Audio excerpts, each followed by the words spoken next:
Assalamu alaikum. Welcome to Expert Advice at Wycast Digital. I'm your host Fatima Nasir. Today we have truly special guest from UK, someone who plays a vital role in guiding international students, Mr. Javed Iqbal, country representative at Bangor University. Welcome to the podcast. Thank you so much, Miss. Thank you so much for having me in this podcast. Honor for me. Would you like to share your role at Bangor University, UK? As a country representative of Bangor University in Pakistan, my prime role is to support student. I mean, through my different partner network. So I have my network of partners, agent, almost 32 across Pakistan. Okay. Yeah. So उनके through the student हैं, उनको support देना, उनके applications में, उनके offers में, उनके credibility interview में, और उनके कैश आने तक सारा सपोर्ट एंड देन फिर मेरे जो पार्टनर हैं वो फिर उनको आगे जो वीज़ा प्रोसेसिंग तक सारी सपोर्ट दे रहे होते हैं. सो मुझे फैसिलिटेट करना है मेरे पार्टनर्स को और मेरे पार्टनर फैसिलिटेट कर रहे हैं मेरे स्टूडेंट्स को. We are moving towards the first segment. This segment name is University Overview and Courses. Tell us about the university, location, and environment. Very nice. Very nice question. So, as far as location is concerned, one of the most beautiful location of the UK, Bangor is. If you check the World Tourist Index, Bangor is the fourth beautiful place to visit, by the way, as far as tourist index is concerned. This is surrounded with hills, with the sea, with the beaches, with tell me what not. Such a beautiful location. I mean, मैं अक्सर क्या करता हूँ, अगर मुझसे कोई मेरा dream house पूछे ना, हर बच्चे होता है ना ख्वाब एक, मुझसे कोई मेरा ख्वाब भी वो जो ड्रीम हाउस पूछे ना कहीं बना सकता हूँ मैं, तो Bangor is the place, to be very honest. तो as far as environment is concern, you know what, मैं जब भी बैंगर जाता हूँ ना मिस, तो मेरा एक सबसे इंपॉर्टेंट काम होता है बैंकर में, वो पाकिस्तानी स्टूडेंट को वहाँ जाके मिलना होता है. Trust me, I'm happy. The environment they are having there, teachers are so friendly. The one important thing is the teacher at Bangor, they are there for 4, 5, 6 years. They are living within Bangor vicinity. और एक और important चीज, they have given the liberty to all the students. वो रात के time पे, दिन के टाइम पे कभी भी टीचर को अप्रोच करना चाहे किसी काम के लिए, they're welcome to do that. This is the environment there at Bangor. एक छोटी सी बात और बताता चलूं, अगर गेम ऑफ थ्रोन या आपने हैरी पॉटर मूवी देखी हो, ये बैंगर के कैंपस में पिक्चराइज हुई है. And what are the university key achievements and how do you enhance students' overall experience? Again, very nice question. Recent past 2026 में in Times ranking we have improved 1020 marks. We were 474, now we are 360. So firstly we were top 500 and now we are top 400. Yeah, so सबसे पहली achievement तो यही हो गई. अच्छा, इसके अलावा we are on PSW our job ratio is 88%. This university actually known for its skills, for its research. So we actually believe that दुनिया में पढ़े लिखे लोग की वैल्यू खत्म हो गई है, अब सीखे हुओं की वैल्यू है. So we are actually focused on imparting the skills that actually needed in the market. That is the reason कि हमारा बच्चा जो है इधर अपने आप को पास आउट करता है, उधर उसके पास जॉब्स हैं. I'm very happy जब मैं पाकिस्तान में देखता हूँ बहुत सारे मेरे पाकिस्तानी ग्रेजुएट कहीं ना कहीं मुझे मिल रहे होते हैं at serving at leading companies at key positions. So this is very important. So we are a research based university, we are skills focused university. So this is the reason, the important thing, that this university is having 88% job ratio on PSW. We are moving towards the next segment. This segment name is Academic Structure, Students and Support. Is the university offering Masters by Research programs? If yes, then what are the disciplines? What are the benefits? And who is the right candidate? हम research based university हैं. सो एक university जो है ही research based university, उसके पास एमरेस ना हो ऐसा मुमकिन नहीं है.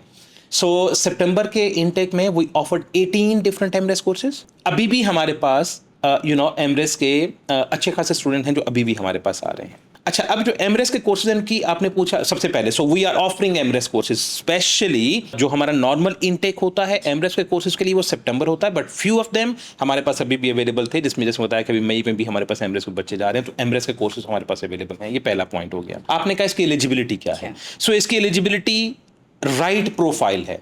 राइट प्रोफाइल में मैं क्या चीज़ देख रहा हूँगा कि एक तो बच्चे के पास पहले से कोई मास्टर्स की बेटर है कि उसको एक मास्टर्स की डिग्री हो। सेकेंड इंपॉर्टेंट थिंग इज उसका कुछ ना कुछ एक्सपीरियंस रिसर्च में हो। This is the right profile for MRes programme. मेरे पास कुछ प्रोफाइल ऐसे आते हैं, जैसे फर्ज कर लीजिए कि बैचलर्स है और बैचलर्स के बाद जैसे फर्ज कर लें अगर कोई मेरी फीमेल स्टूडेंट है तो हाउस वाइफ हो गई, तो उसके बाद वो उस पर कंसंट्रेट नहीं कर पाई। अगर कोई मेल स्टूडेंट है तो उसकी रेलिवेंट जॉब नहीं रही, तो मुझसे पूछना मैं कर रहा हूँ आप अभी एमरेस के राइट कैंडिडेट नहीं बने हो। राइट कैंडिडेट बनने के लिए कुछ ना कुछ आपका रिसर्च में एक्सपीरियंस होना चाहिए, ज़्यादा इंपॉर्टेंट है, या फिर आपका इंटेंसिव एक्सपीरियंस हो, कम से कम 5-7 साल का एक्सपीरियंस है और आप उस पर आप रिसर्च करने के लिए जा रहे हो, तो ये थोड़ा सा राइट प्रोफाइल बनता है अगर मैं आपको मेंशन करूं। एक और सवाल जो है वो स्टूडेंट मुझसे पूछते हैं कि सर मैं आपको आंसर करना चाहूँगा, वो ये पूछते हैं कि क्या डिपेंडेंट अलाउ हैं एमरेस के ऊपर या नहीं। सो जनरली मैं आपको एक फिगर देता हूँ। हमारे पास एमरेस 3 किस्म के रहेंगे, उनका टाइटल, कोर्स टाइटल 3 किस्म के टाइटल होंगे। एक सिंपल एमरेस, इसके ऊपर अगर तो वो स्पॉन्सर्ड है, गवर्नमेंट स्पॉन्सर्ड है, या पाकिस्तान गवर्नमेंट स्पॉन्सर्ड कहीं से स्पॉन्सर्ड एमरेस है तो डिपेंडेंट अलाउ है, वरना नहीं। अच्छा, दूसरा टाइटल है MA रिसर्च, MA रेस, इस पे डिपेंडेंट अलाउ है। तीसरा टाइटल है MSc रिसर्च, MSc रेस। ये जो दोनों हैं MA रेस और MSc रेस, इन पे डिपेंडेंट अलाउ है। सिंपल MA रिसर्च के ऊपर अगर तो वो स्पॉन्सर्ड है तो डिपेंडेंट अलाउ है, अगर वो स्पॉन्सर्ड नहीं है तो डिपेंडेंट अलाउ नहीं है। Entry requirements for UG, PG, and research programs. Okay, so as far as UG, PG is concerned, step by step अगर लेके चलूँ, as far as UG is concerned तो 75% इंटरमीडिएट में, 113 यूकेएस पॉइंट अगर कोई ए लेवल से आ रहा है तो, राइट। तो 75% जैसे बताया कि वो मुझे चाहिए इंटरमीडिएट में। अच्छा, 70% से लेके 75 वाला भी केस टू केस वेरी करता है, वो भी कंसीडर हो जाता है। लेकिन एक इंपॉर्टेंट है यूजी के लिए, एफएससी प्री मेडिकल या प्री इंजीनियरिंग को ही फिलहाल हम एक्सेप्ट कर रहे हैं, या जैसे आईकॉम, आईसीएस या सिंपल एफए, इसको फिलहाल हम एक्सेप्ट नहीं कर रहे हैं। अच्छा, ये हो गया हमारा इंटरमीडिएट का जो यूजी का जो मैंने बताया। पीजी में अगर आता हूं तो उसमें मैं 3 क्राइटेरिया आपको मेंशन करता हूं। पहला क्राइटेरिया आपके पास क्या हो जाएगा कि अगर कोई सीजीपीए सिस्टम से आ रहा है तो 2.7, 2.5 भी कुछ केसेस में चल जाएगा, लेकिन 2.7, राइट। अगर कोई परसेंटेज सिस्टम से आ रहा है तो 60%, 55% भी कुछ केसेस में चल जाएगा, लेकिन जनरली 60%। अच्छा, ये कुछ केसेस में जो चल जाएगा मतलब वो ये है कि उसमें मास्टर अपना ग्रेजुएशन करने के बाद कुछ उसका एक्सपीरियंस है या इंग्लिश के मार्क्स अच्छे हैं, इसमें जैसे फर्ज करिए उसका एक्सपीरियंस अच्छा है, इंग्लिश में मार्क्स अच्छे हैं, तो उसका भी हम 55% पे भी ले लेंगे। अच्छा, अब तीसरा आ गया 2+2। 2+2 के केस में हम अगेन देखेंगे कि जो बच्चा है क्या उसका एवरेज 60% बन रहा है। अगर तो एवरेज 60% बन रहा है तो एक्सेप्टेबल है, अगेन 55% भी एक्सेप्टेबल है, केस टू केस वेरी करेगा। चौथा केस हमारे पास आ गया पंजाब यूनिवर्सिटी का LLB, 45% पे एक्सेप्टेबल होगा। या सो ये 4 आपके, मैं अगर पीजी की बात करूं तो एलिजिबिलिटी क्राइटेरिया 4 बनते हैं जो मैंने आपको एक्सप्लेन किया। Perfect. What kind of scholarships are available for international students? And on scholarship के बाद after discount ratio? मिस, मैं इस क्वेश्चन का बड़ा इंतजार कर रहा था क्योंकि बच्चे इसको बड़ा इंतजार करते हैं कि स्कॉलरशिप कैसा। अच्छा मिस, देखो मैं आपको बताता हूँ, मैं आपको स्कॉलरशिप ना 2 पार्ट में डिवाइड करके दिखाऊंगा। पहला जो स्कॉलरशिप है मई का, खास तौर पे जो मई का इंटेक हमारा चल रहा है, अभी 11 अप्रैल तक हमारे पास एप्लीकेशन की डेडलाइन है। अब इसमें क्या है कि हम जनरली हमारे पास 3 किस्म के स्कॉलरशिप होते हैं। एक होता है इंटरनेशनल स्टूडेंट स्कॉलरशिप। हर एलिजिबल कैंडिडेट को, जब भी मैंने आपको बताया है क्राइटेरिया एलिजिबिलिटी का कि आपका जो पीजी में एलिजिबिलिटी मिनिमम क्या है और यूजी में क्या है, हर एलिजिबल कैंडिडेट को हम इंटरनेशनल स्टूडेंट स्कॉलरशिप देते हैं। वो होता है 4,000 pound in case of UG, 3,000 pound in case of PG. Then हमारे पास सेकंड आता है डीन स्कॉलरशिप, यानी जिनके स्कोर बेहतर हो जाए। जैसे फर्ज कर लीजिए अगर अभी मैं अगर बात करूं 3.5 CGPA अगर हो जाए या 75% हो जाए, इस तरह से अगर 85% हो जाए यूजी के अंदर, इनको मिलता है डीन स्कॉलरशिप। यूजी के केस में 5,000 है, पीजी के केस में 5,000 है, यूजी के केस में ये 6,000 है, right. And then we have a vice chancellor scholarship, right. ये 10,000 पाउंड की है। एक इनटेक में ये एक होती है और इसमें थोड़ा सा कंपटीशन होता है। 3.9+ CGPA वाले जो बच्चे होते हैं, यानी A+ डिग्री वाले जो लोग होते हैं, A+ स्कोर वाले, वो इसमें अप्लाई करते हैं, फिर ये एक स्टूडेंट को मिलता है। सितंबर का जो इनटेक अभी गुजरा है उसमें अशरफ अली हमारे एक स्टूडेंट हैं सवाद से, उनको ये 10,000 पाउंड का स्कॉलरशिप मिला था। अब लेकिन मैं आपको खास तौर पर एक बात बताऊँ, अभी मैंने बताया 3 किस्म के स्कॉलरशिप है।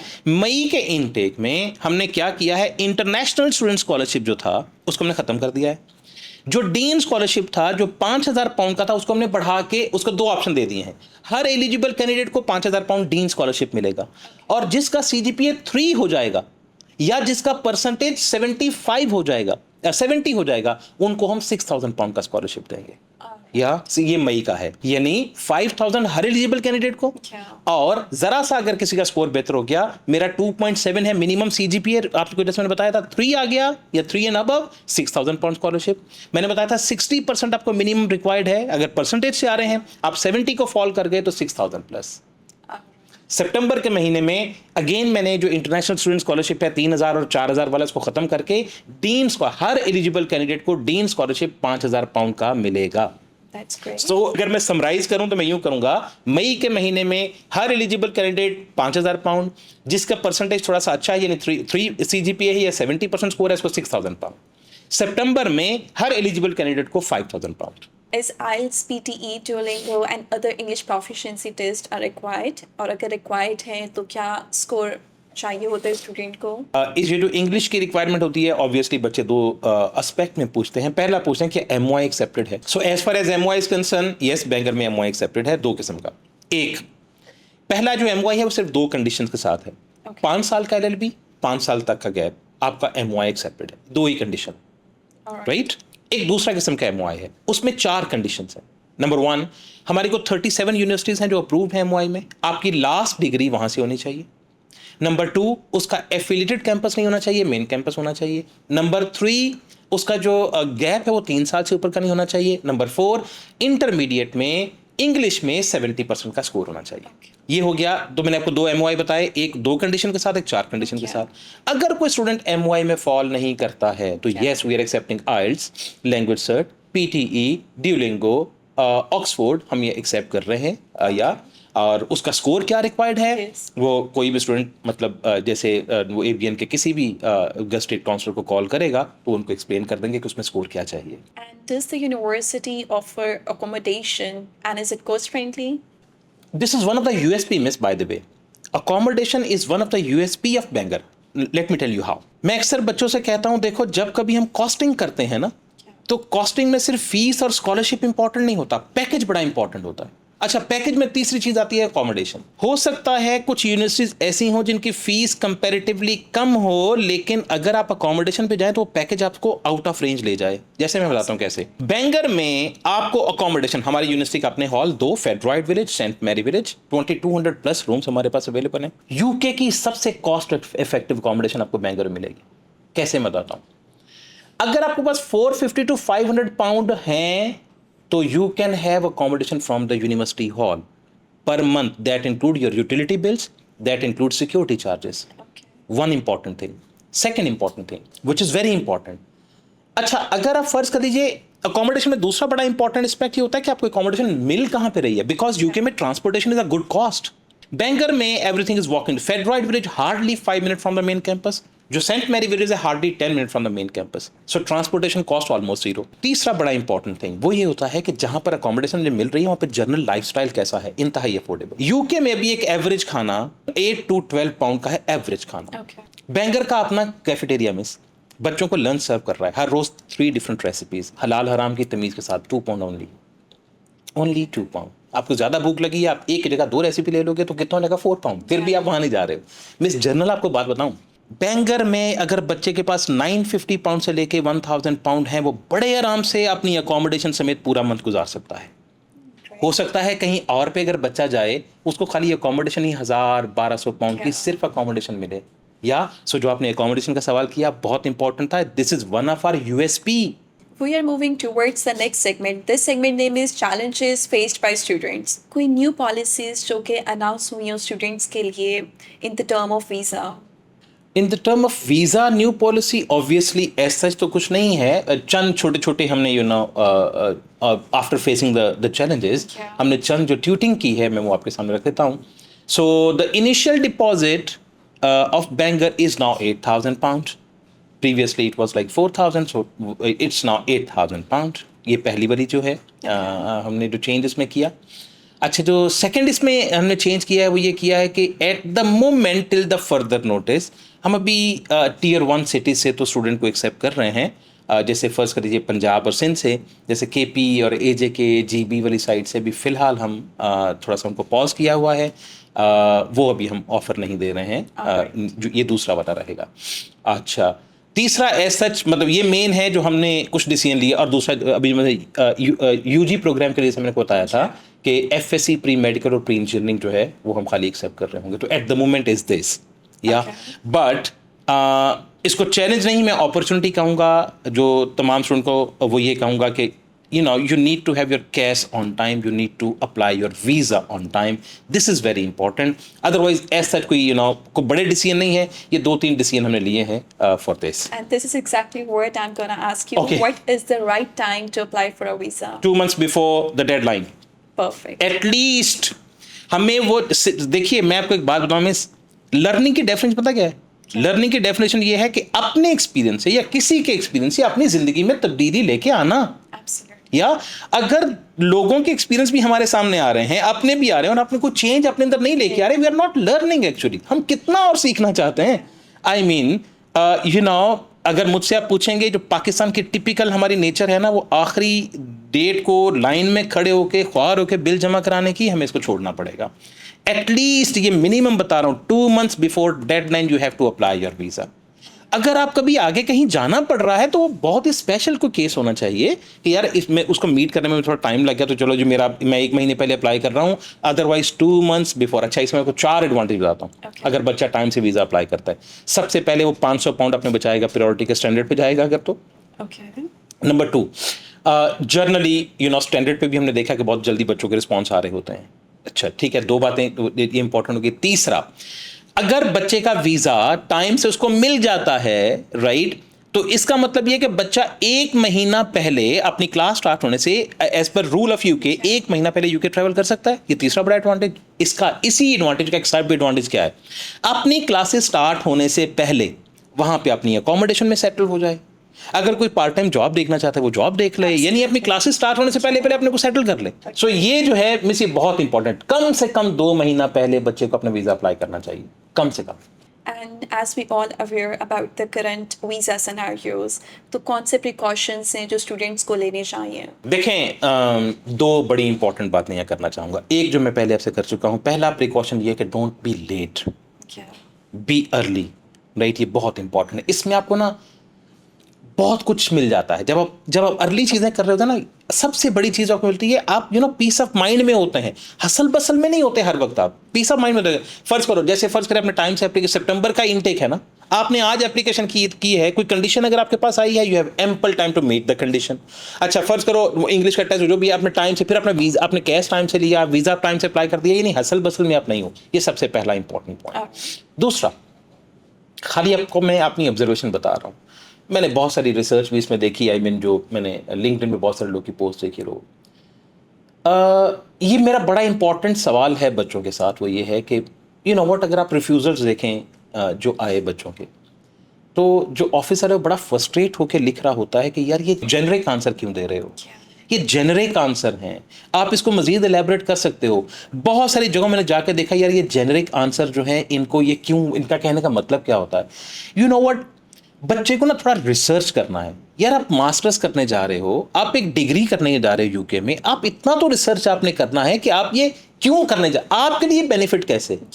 जैसे फर्ज कर लीजिए, मैंने देखा एक बच्चे से क्वेश्चन, उसका रिफ्यूजल देखा, उसमें ऑफिसर ने क्लियर कट लिखा हुआ था। अच्छा, उससे पूछा कि तुम यूके क्यों आना चाह रहे हो, उसने यूके की तो बहुत सारी तारीफें कर दी कि यूके में ये भी है, ये भी है, ये भी है, ये। अच्छा, वो पूछा सवाल क्या था, मिस, तुम यूके में ही क्यों आना चाह रहे हो, तुम क्यों आना चाह रहे हो, व्हाई यू। अच्छा, ये भी तो बताना कि मैं, यूके तो बहुत अच्छा है, हमें पता है भाई, हमें पता है यूके अच्छा है, ये बताओ तुम क्यों आना चाह रहे हो। अब ये भी तो आपने बताना था ना। So student need to have some research, right. ये बड़ा इंपॉर्टेंट है। 2 चीजें, टाइमली वीजा अप्लाई करो, राइट, अपने डॉक्यूमेंट्स पे, अपनी चीजों में बहुत क्लियर रहो। आपने जो दिया है वो बहुत क्लियर आपको बताना चाहिए, मैंने क्या दिया और क्लियर होना चाहिए। और दूसरा मैंने इंपॉर्टेंट क्या कहा, थोड़ा सा रिसर्च करके जाओ। जिन बच्चों ने इंटरव्यू, आपके 2 किस्म के था ना, एक वो इंटरव्यू भी आपके हुए जिनमें बच्चों को वीजा टाइम से मिला, मतलब the officer was happy to having their interviews, या एक ऐसे भी तो जो वही जेनरिक आंसर, आप क्यों आ रहे हो, क्योंकि यूके में जो है ना वो इंटरनेशनल स्टूडेंट को एक्सेप्ट करते हैं। भाई पाकिस्तान में क्या हम इंटरनेशनल स्टूडेंट एक्सेप्ट नहीं करते, वो अलग बात है, कोई आ नहीं रहा, हम भी करना चाहते हैं। सो ये जेनरिक आंसर नहीं होने चाहिए, अपने आप को रिसर्च करके लेके जाओ। We are moving towards the last and most exciting segment. This segment name is Rapid Fire. Are you ready for that? Always.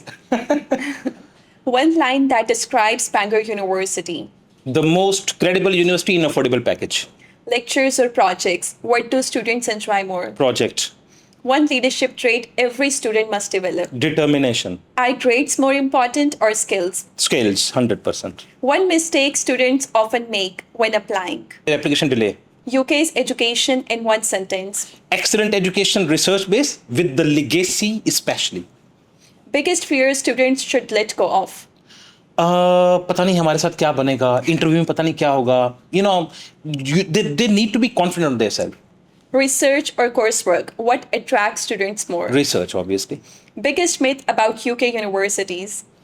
बहुत ख्वार करती हैं, यू नो ऐसा कुछ, लेकिन ऐसा है नहीं, ये मिथ ही है खाली। Biggest strength of international students. Obviously they come up with two things, number one the research based education, number two international exposure. These two things. One line of motivation for future students. Believe in yourself. Thank you very much, sir, for joining us today. And before concluding, आप हमें ये बता दें कि student application कैसे launch कर सकते हैं, एंड वन लास्ट मैसेज जो आप स्टूडेंट्स को देना चाहते हैं। Okay, as far as application is concerned, very simple. हमारी एप्लीकेशन बहुत सिंपल रहती है। सो आपने एजुकेशनल डॉक्यूमेंट के साथ, अपने रेफरेंस लेटर के साथ, आपके पासपोर्ट के साथ, और जो आपके जो इंग्लिश के जो टेस्ट जहाँ पे रिक्वायर्ड है उसके साथ आप यू नो मेरे पार्टनर्स जैसे ABN है वहाँ पर आप आ जाएंगे। बहुत सिंपली ये एप्लीकेशन आप ये करेंगे। एक्सपर्ट टीम मौजूद रहती हैं मेरे हर पार्टनर्स के साथ। जैसे मैंने बताया कि जैसे ABN और मेरे जितने भी पार्टनर्स हैं वहाँ पे एक्सपर्ट टीम रहती हैं, वो आपको गाइड करते हैं आपको हर लेवल पे, एप्लीकेशन करने से लेके उसके बाद जो आपका ऑफर आता है, अगर वो कंडीशनल ऑफर लेटर आया है तो उनकी कंडीशन को कैसे मीट करना है। अनकंडीशनल आ गया है तो जो नेक्स्ट प्रोसेस है, जैसे जो यू नो क्रेडिबिलिटी इंटरव्यू है, या जो आपकी बैंक स्टेटमेंट और जो TB टेस्ट और बाकी सारी चीज़ें हैं, toward the smooth issuance of cash. और जब कैश आ जाता है तो उसके बाद फिर वो वीज़ा एप्लीकेशन में चला जाता है, और वीज़ा एप्लीकेशन होने के बाद फिर आपके जो UKVI का जो इंटरव्यू है उसकी थोड़ी सी वो आपको यू नो कुछ टिप्स देने की कोशिश करते हैं। तो ये सारी चीज़ें जो हैं ये सारी एक जगह पे समराइज हो जाती हैं। तो आप किसी भी जो जैसे मेरे जो पार्टनर्स हैं, जैसे मैंने बताया कि ABN है, जो बाकी लोग हैं, उनके पास आप विजिट करें। एक्सपर्ट टीम वहाँ पर मौजूद रहती है हर वक्त आपको गाइड करने के लिए। इस तरह से अपनी एप्लीकेशन लॉन्च कर सकते हैं। Thank you, Mr. Javed, for sharing your guidance and insights. Thank you so much. Thank you so much for inviting me. You're It was really amazing being here for this podcast. I really enjoyed that. Thank you Thanks so a lot. Thank you so much.